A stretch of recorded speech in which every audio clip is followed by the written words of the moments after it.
하나님의 말씀은 누가복음 2장 8절에서 14절 말씀까지 함께 읽도록 하겠습니다. 누가복음 2장 8절에서 14절 말씀입니다. 네, 우리 다 찾으셨으면 한 목소리로 같이 읽어보도록 하겠습니다. 누가복음 2장 8절에서 14절입니다. 다 같이 읽겠습니다. 시작. 그 지역의 목자들이 밤에 밖에서 자기 양떼를 지키더니 주의 사자가 곁에 서고 주의 영광이 그들을 두루 비추매 크게 무서워하는지라. 천사가 이르되 무서워하지 말라. 보라, 내가 온 백성에게 미칠 큰 기쁨의 좋은 소식을 너희에게 전하노라. 오늘 다윗의 동네에 너희를 위하여 구주가 나셨으니 곧 그리스도 주시니라.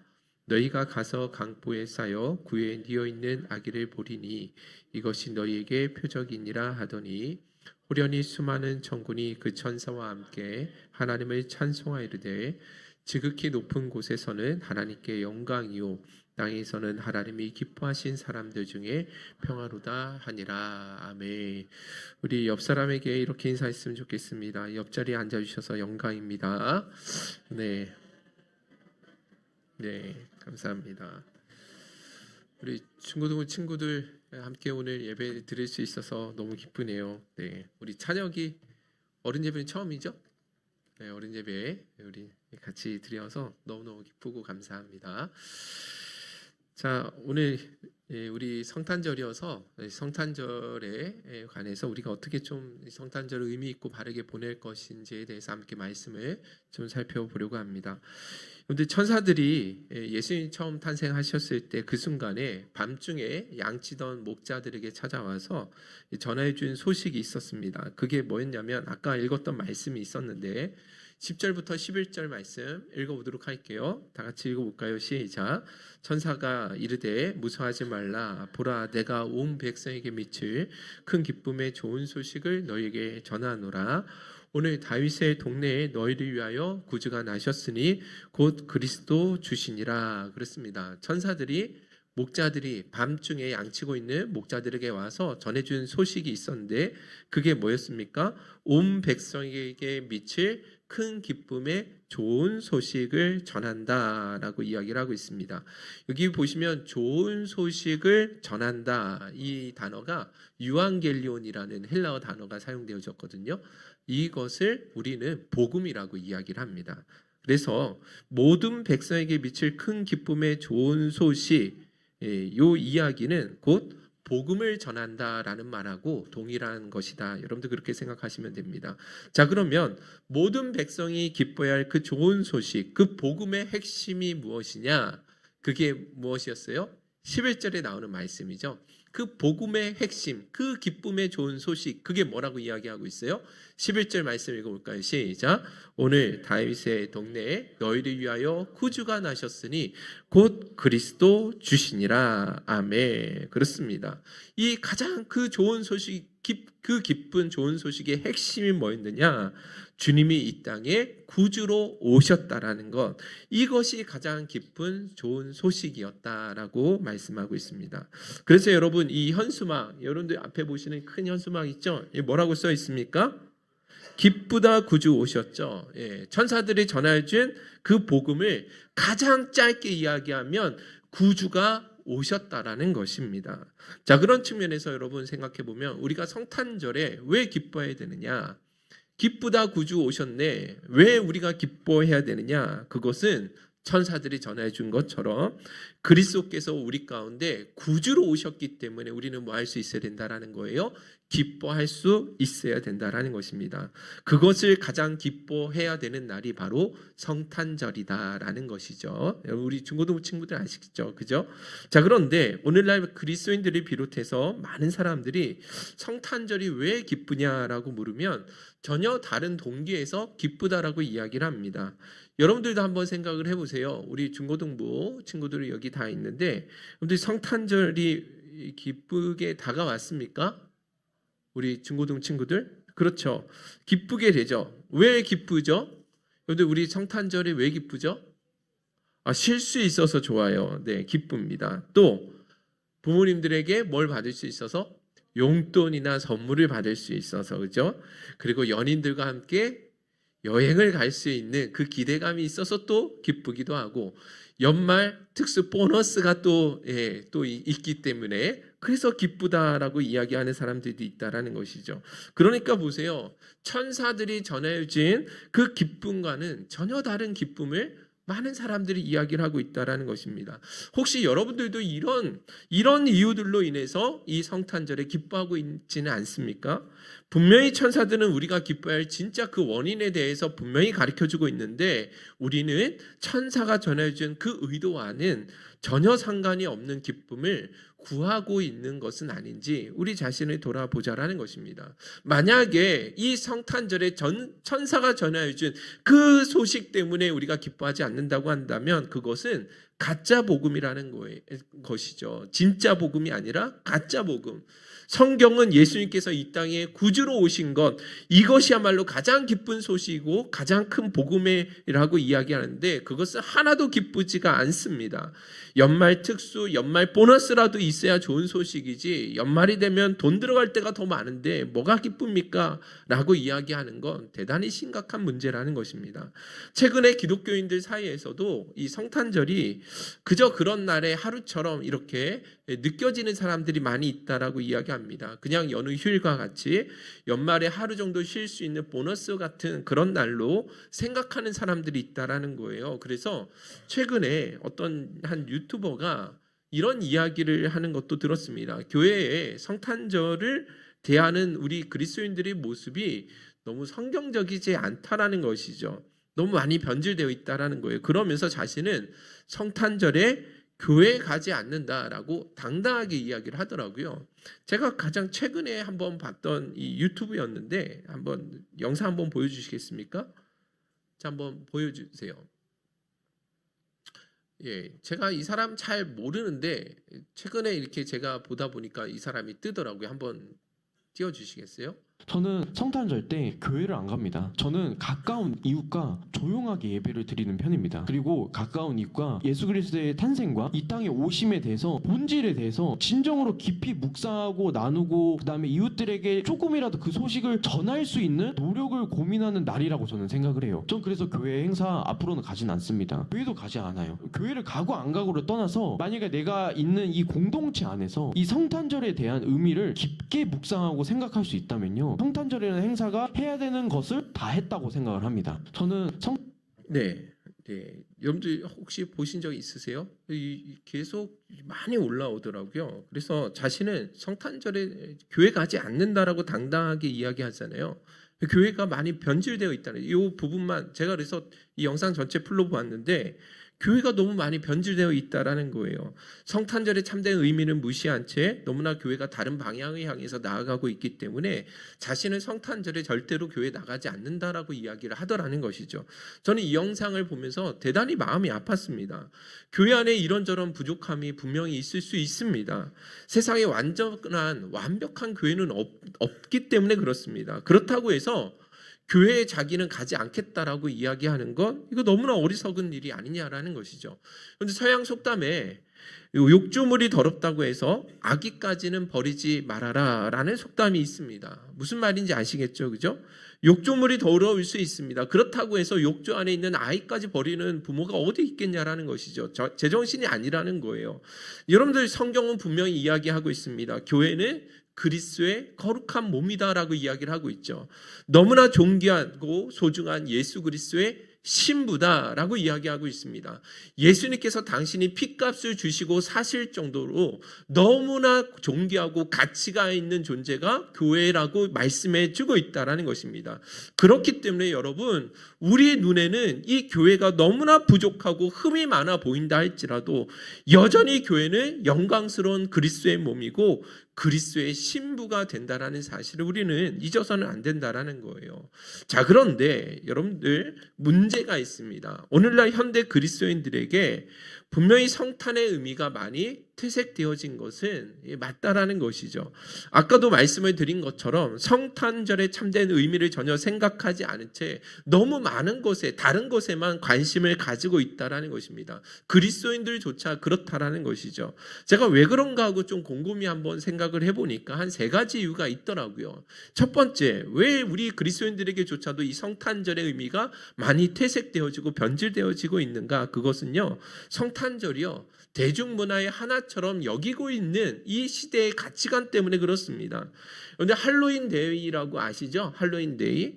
요즘 할로윈 그 행사들을 많이 하고 있습니다. 유치원이나 학교에서도 혹은 학원에서도 이런 행사들을 많이 하고 있더라고요. 그런데 할로윈 데이가 어떤 날인지 아시죠? 그죠? 어떤 의미를 담고 있는지 아시죠? 귀신들을 쫓아내거나 귀신들을 속이기 위해서, 그래서 귀신 분장을 하고 집안도 되게 춥게 만들고 귀신들이 먹을 수 있는 호박 이런 것들을 갖다 놓는다라는 거예요. 이런 행사입니다. 자, 그런데 이런 영적인 면에 대해서는 한 번도 생각해 보지 않는다라는 것이죠. 사람들이 너도 나도 하니까 그래서 그냥 하는 거예요. 웬만한 학원이나 어린이집에서 다 합니다. 심지어 예수 믿는 원장님이 계신 그 어린이집에서도 이 할로윈 데이를 다 한다라는 거예요. 자, 그런데 교회 성탄절이 그랬다라는 거예요. 여러분들 이거 띄워주시면 아니에요? 이거 아니에요? 교회 성탄절이 그랬다라는 거예요. 예수를 믿든지 믿지 않는 사람이든지 성탄절을 모르는 사람이 없습니다. 교회를 다니지 않아도 성탄절이 되면 뭐 다 달아요?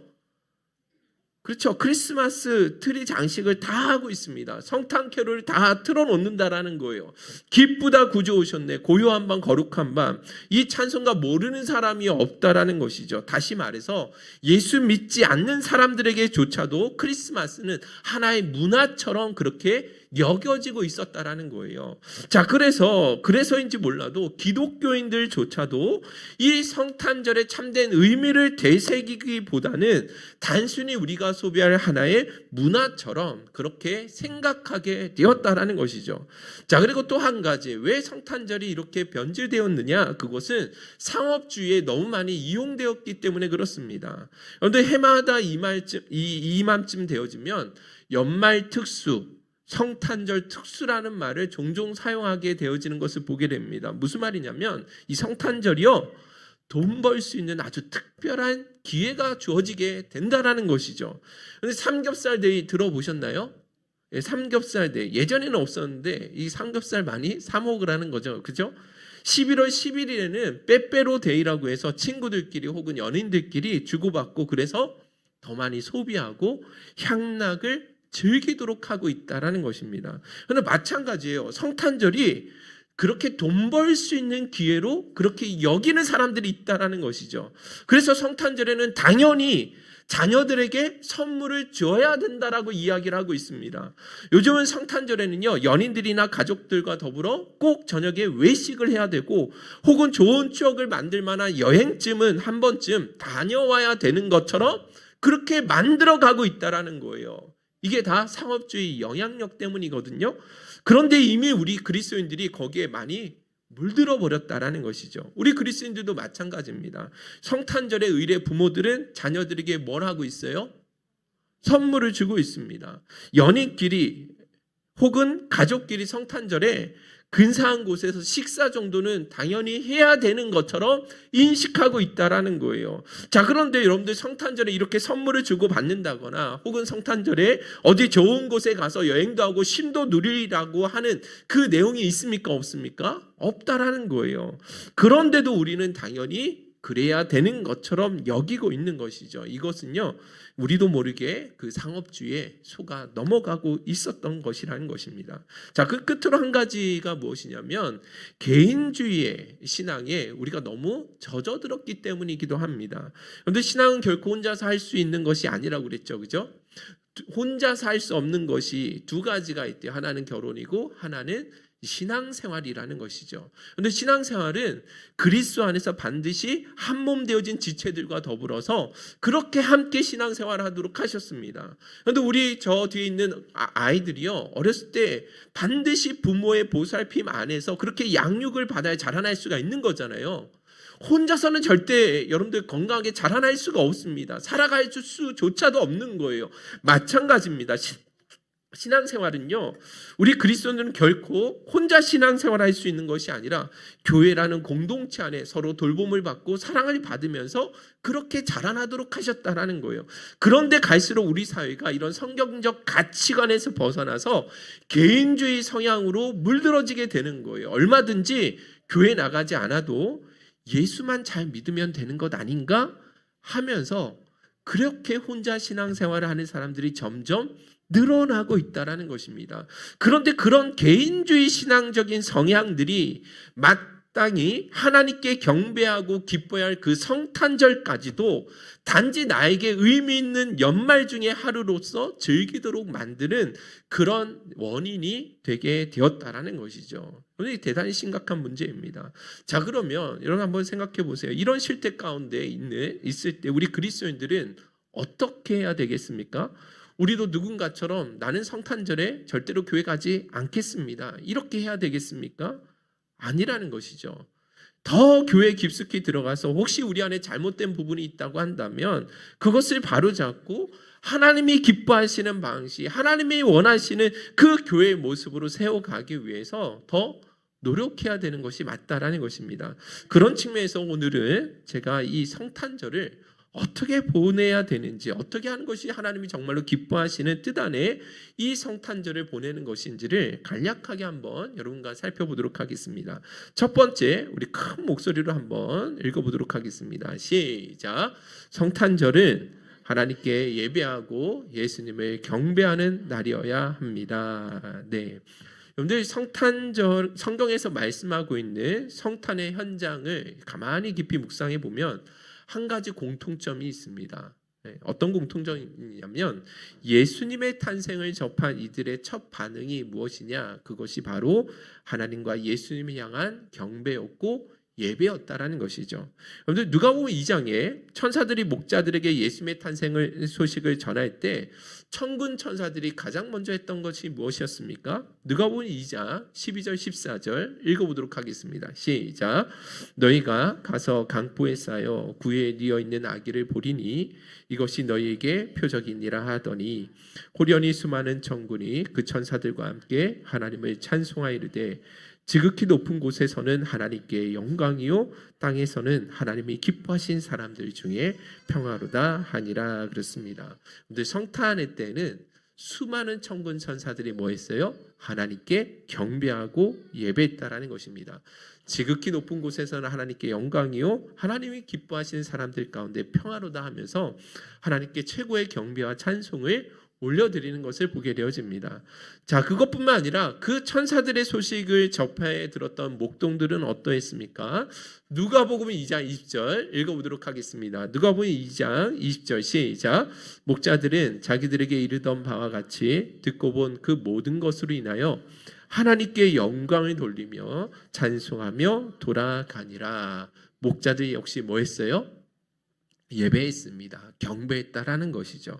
한 구절만 더 찾아보겠습니다. 마태복음 2장에 나오는 동방박사들 한번 볼게요. 2장 11절 시작.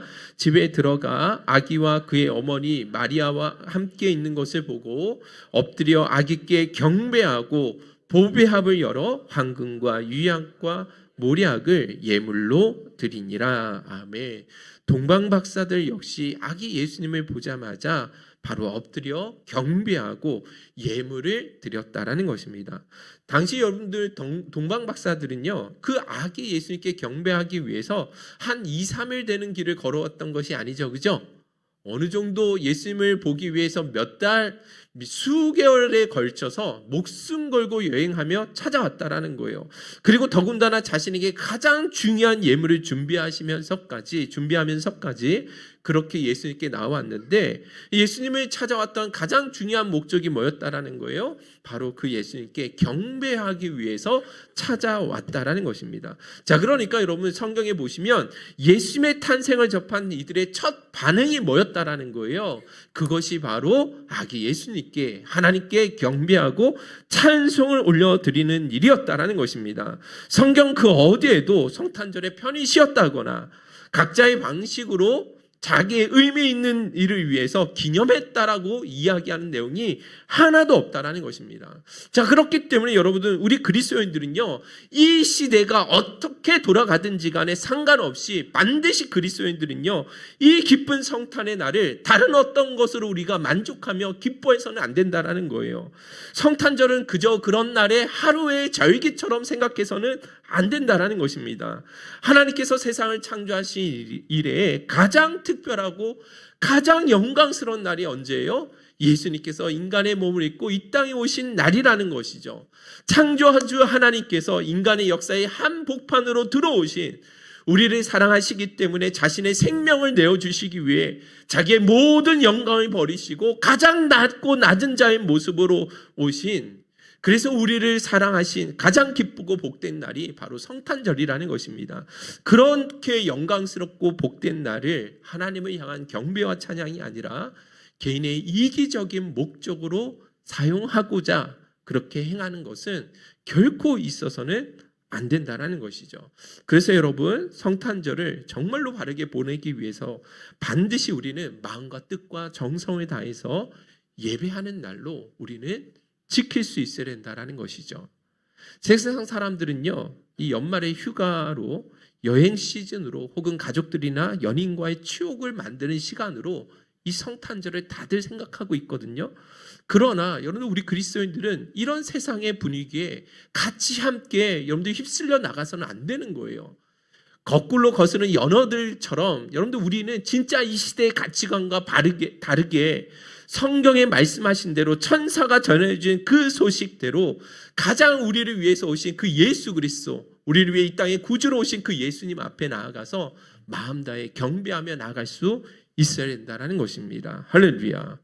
천사가 전해주었던 그 소식은 선물이 아니라 복음이었고 이벤트가 아니라 구원이었다는 사실을 기억하면서 반드시 이 기쁨의 좋은 소식을 위해 그에 합당한 경배를 우리는 올려드려야 된다는 것입니다. 할렐루야.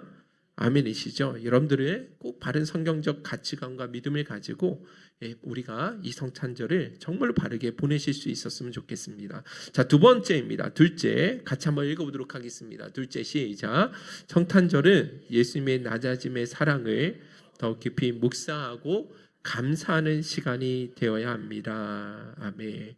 여러분들, 누군가를 사랑하는 일에는 자신이 낮아져야지만 이룰 수 있는 사랑이 있는 반면에 또 자신의 우월성을 그대로 유지하면서 사랑할 수 있는 사랑이 있습니다. 그런데 이것을 제가 쭉 찾아보니까 시혜적인 사랑이다라고 보는 게 제일 맞을 것 같더라고요. 시혜적인. 대단히 좀 어려운 용어이긴 한데, 이 시혜적인 사랑이라는 것은 무엇이냐면 내가 있는 위치에서 하나도 손해보거나 희생하지 않고 내가 낮아진 것 없이 베풀 수 있는 사랑을 의미합니다. 내가 가지고 있는 힘, 사회적인 지위, 영향력을 가지고 고통 가운데 있는 자들에게 도움을 준다거나 그들의 필요를 채워주는 일, 이것을 시혜적인 사랑이다라고 보시면 될 것 같아요. 여러분들, 제가 이분 아십니까? 오드리 헵번이라는 아주 유명한 영화 배우가 있었거든요. 한번 보여주시겠어요? 지금 물론 돌아가셨습니다. 아주 옛날 사람이에요. 사진 한번 보여주시겠어요? 대단한 명성과 인기를 가졌었고 할리우드 스타였잖아요. 그죠? 엄청난 미모와 스타일, 그리고 패션계를 주도했던 분이셨습니다. 그래서 전 세계 유행을 주도하기도 했고 많은 사람들로부터 그렇게 사랑을 받았던 사람이었습니다. 자, 이분이 영화계에서 은퇴하고 1988년부터 1993년 대장암으로 돌아가시기까지 유니세프 홍보대사로서 그렇게 활동을 했거든요. 아프리카와 남미와 아시아의 가장 가난한 나라들을 돌아다니면서 자선활동을 참가했고 제3세계 오지 마을들을 다니시면서 그렇게 아이들을 돌보는 일에 앞장섰던 분입니다.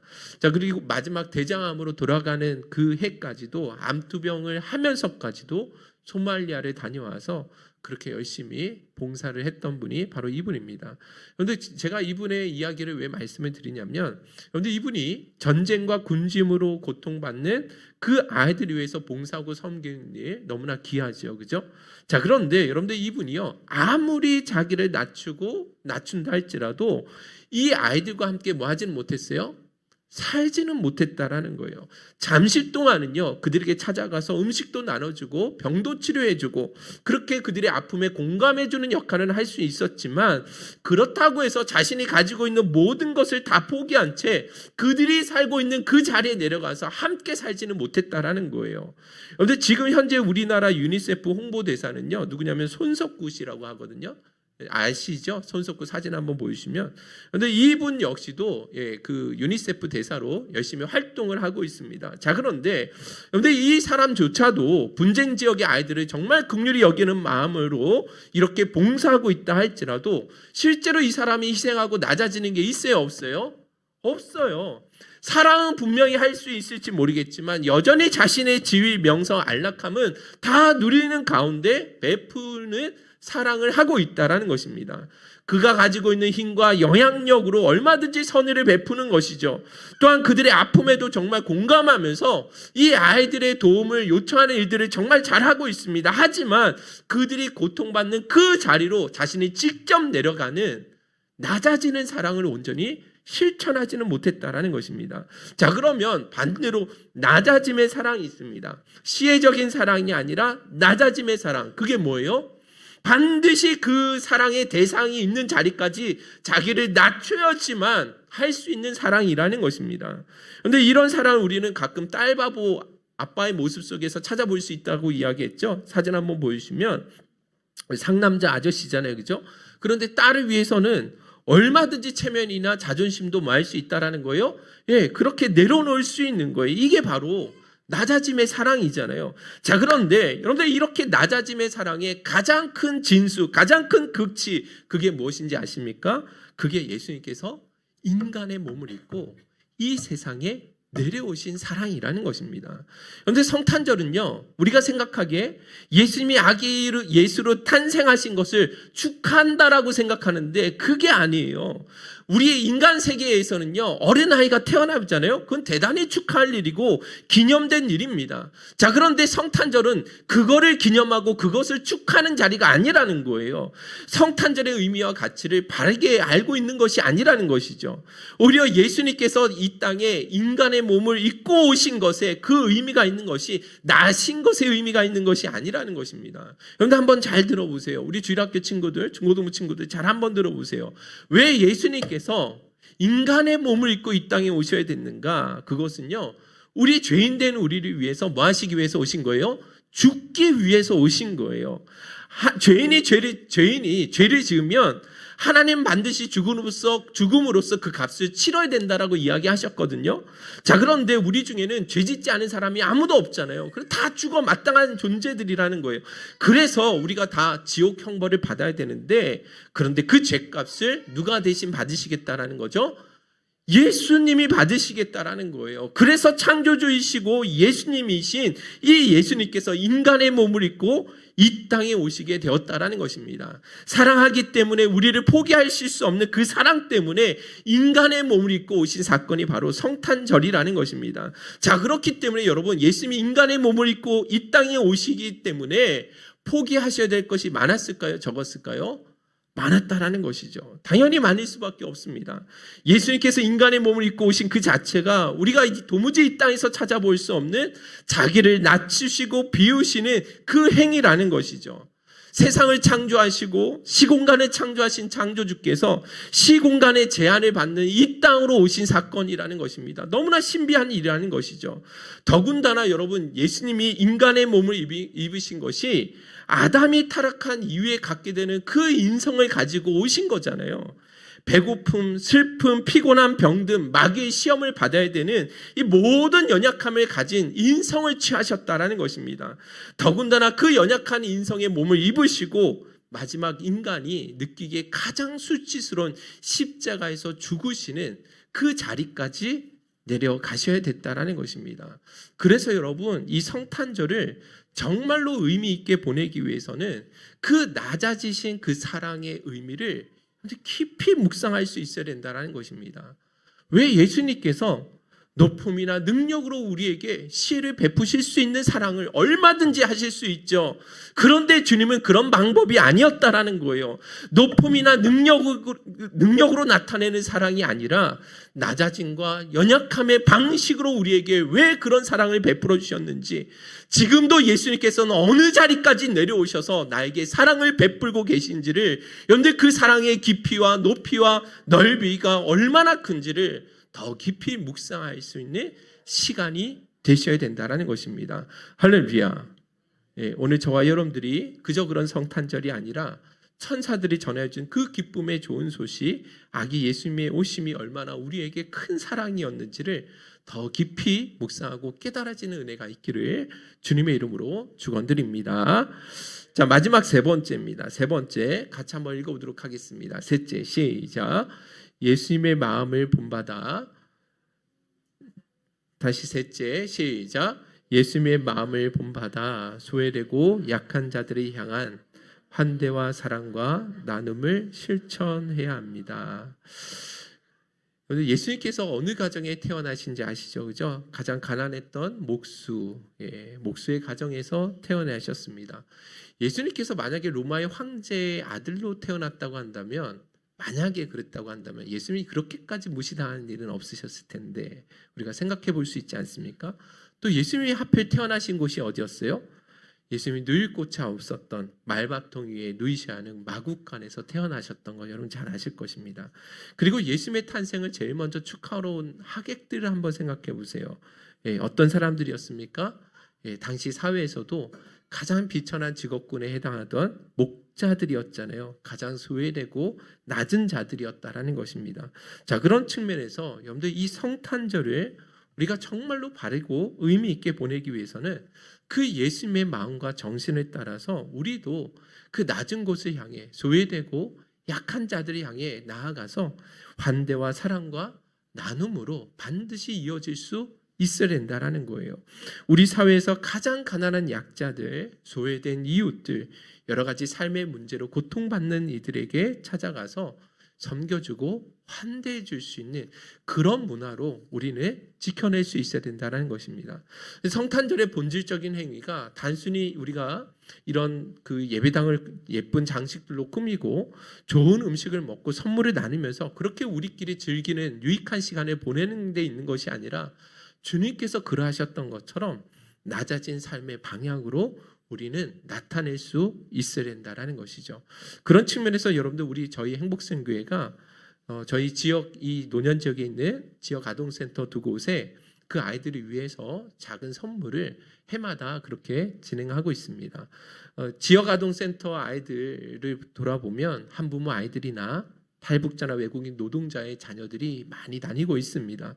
물론 우리가 그들의 형편을 다 일일이 알 수는 없지만 어찌됐든 그 아이들에게 우리가 작지만 우리의 사랑을 나눌 수 있다는 것이 얼마나 감사한 일인지 모릅니다. 이번 주 금요 심야 기도회도 우리가 마치고 11시 조금 넘어서까지 포장을 했잖아요. 그죠? 2022년도부터 우리가 지금까지 계속 해마다 진행하고 있는데, 물론 이렇게 섬기는 과정에서 혹여라도 전도할 수 있는 접촉점이 생기지 않을까 이런 마음도 있거든요. 하지만 그 자체로도 여러분 우리 하나님 보시기에 너무 아름다운 일이다라고 생각되어집니다. 우리 행복수행교회가 이 성탄절뿐만 아니라 우리 안에 그런 나눔과 섬김의 지경이 갈수록 해마다 늘어나는 은혜가 있기를 주님의 이름으로 축원드립니다. 자, 그리고 또 한 가지 여러분 우리가 돌아보고 섬겨야 할 이웃들은 물질적으로 경제적으로 어려운 사람들만이 해당되어지는 것이 아니라는 것이죠. 우리가 섬겨야 할 대상에는 영적인 가난한 자들이 반드시 포함된다는 사실을 기억하셨으면 좋겠습니다. 요한계시록 3장 17절 읽어보도록 하겠습니다. 시작. 내가 말하기를 나는 부자라 부요하여 부족한 것이 없다 하나 내 공고한 것과 가난한 것과 눈먼 것과 벌거벗은 것을 알지 못하노라 또다. 라우디게아 성도들은요, 이 무역업을 통해서 대단히 많은 부를 가졌던 곳이거든요. 자, 그런데 우리 주님의 평가가 뭐였냐면 그들은 스스로 부유하고 부자라고 생각을 했는데 주님은 뭐라 하시는 거예요? 아니라는 거예요. 주님 보실 때는 너무나 가련하고 가난하고 벌거벗은 자다라고 평가해 주고 있죠. 그죠? 그러니까 여러분들 겉으로 드러나는 모습이 아니라 내면의 예수로 충만하지 못하고 하늘의 은혜를 누리지 못하는 사람들은 다 영적으로 뭐한 사람들이에요? 가난한 사람들, 소외된 사람들이라는 사실을 기억해야 된다는 것이죠. 그래서 여러분, 우리 그리스도인들의 환대와 나눔과 사랑은요, 물질적으로 꼭 가난한 자들에게만 주어지는 것은 아니라는 것입니다. 예수를 알지 못하는 사람들, 하나님을 알지 못하는 모든 사람들이요, 우리가 영적으로 보면 세상에서 가장 가난한 사람들이요, 가장 불행한 사람들이요, 아무리 좋은 집에서 좋은 차를 타고 행복한 모습으로 그렇게 살아가는 것 같다 할지라도 그들 안에 예수가 없다면 가장 가난하고 가련하고 너무나 연약한 존재라는 것을 볼 수 있는 눈이 우리에게 열려져야 된다라는 것입니다. 그리고 그러한 자들을 여러분들 우리가 잊지 말고 반드시 찾아가서 성탄절만큼이라도 여러분들 이 좋은 소식을 전할 수 있어야 된다는 것이죠. 그래서 여러분들 이번 주 12월 25일 전도 축제가 바로 그와 같은 목적으로 저희가 진행한다라고 생각합니다. 다들 너무나 바쁘고 분주합니다. 연말이기 때문에 그래요. 더군다나 우리 중고등부 아이들 저기 앉아 있는데 다들 막 난리예요. 입이 대빨 나왔습니다. 남자애들 내년에는 절대로 춤추는 것 절대로 하지 않겠습니다. 제 나이가 몇 살인데 지금 나와서 춤을 춰야 되느냐고 애들이 너무너무 힘들어요. 그래도 그럼에도 불구하고 우리가 하나님을 알지 못하는 사람들에게 이 귀한 기쁨의 좋은 소식을 전하기 위해서 우리가 희생하고 낮아지는 것이죠. 그래서 여러분, 우리가 초대되어 오시는 그분들의 눈높이에 맞춰서 저희가 이번 25일 날에는 예배가 아니라 물론 예배 간략하게 드리지만 레크레이션도 하고 공연도 하고 작은 선물도 나누어 드리고 맛있는 정성껏 음식도 준비해서 우리가 대접해 드리려고 하는 것입니다. 그런데 특별히 저희 행복생교회 우리 성도님들이요, 주님 안에서 얼마나 행복하고 복된 삶인지를 여러분들의 삶으로 좀 보여주실 수 있었으면 좋겠습니다. 그러기 위해서 우리가 정말 그리스도 안에서 한 몸 되어지고 서로 존중하고 사랑으로 섬겨가는 그 얼굴과 그 미소와 그 행복한 모습을 반드시 보여줄 수 있는 시간이 되어야 된다고 생각을 합니다. 할렐루야.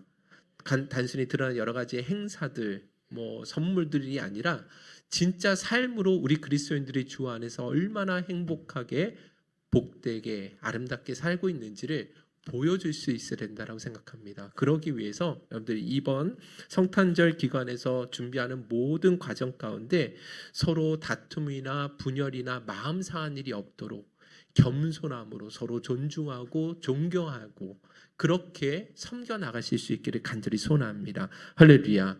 그래야지만 여러분들 하늘로부터 오는 그 참된 기쁨과 사랑을 온전히 보여줄 수 있다고 생각합니다. 할렐루야. 오늘 이 세 가지 여러분들 꼭 기억하셔서 여러분들 성탄절 이 시대의 분위기에 맞춰서 그렇게 그저 그런 날이 아니라 진짜 천사가 전해준 그 기쁜 좋은 복음의 소식을 충만하게 누리는 저와 여러분들이 되실 수 있기를 주님의 이름으로 축원드립니다. 찬양하도록 하겠습니다.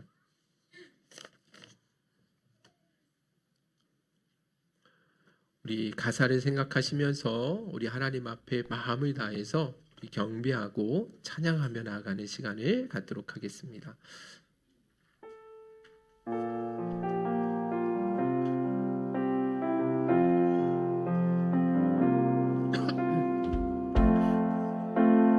자, 2절만 하도록 하겠습니다. 동방 박사들 찾아왔네.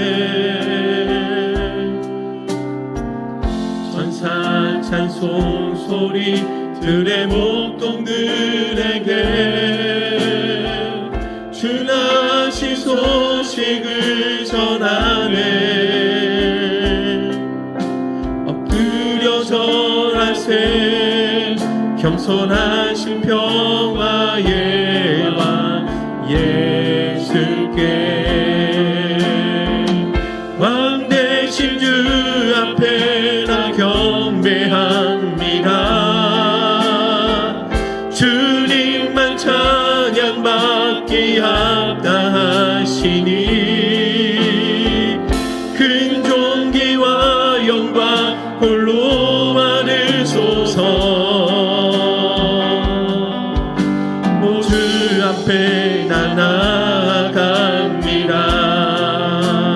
베들레헴 하늘 뜬다는 별 보고 동방박사를 찾아왔네. 천사 찬송 소리 들의 목동들에게 주나신 소식을 전하네. 엎드려 절하세 겸손하신 평화의 왕 예수께 왕 대신 주 앞에 나 경배합니다. 주님만 찬양받기 합당하시니 큰 존귀와 영광 홀로 받으소서. 오 주 앞에 나 나아갑니다. 왕 대신 주 앞에 주 앞에 나 경배합니다. 주님만 찬양받기 합당하시니 큰 존귀와 영광 홀로 받으소서. 오 주 앞에 나나 우리 마지막으로 다시 한번 전심으로 선포하며 나갑시다. 왕 대신 주 앞에 나 경배합니다. 주님만 찬양받기 합당하시니 큰 존귀와 영광 홀로 받으소서. 오 주 앞에 나 나아갑니다. 이 시간 합심해서 우리 하나님 앞에 기도하는 시간을 갖도록 하겠습니다.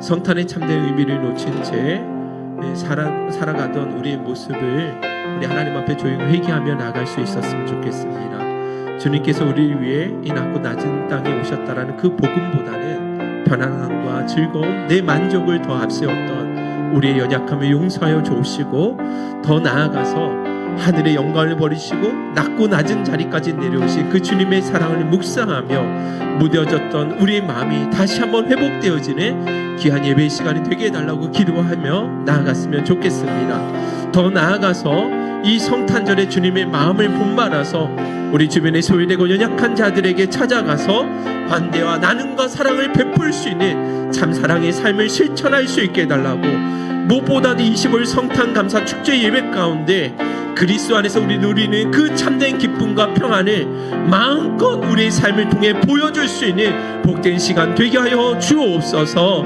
우리 주여 한번 부르신 후에 기도하며 나가도록 하겠습니다. 주여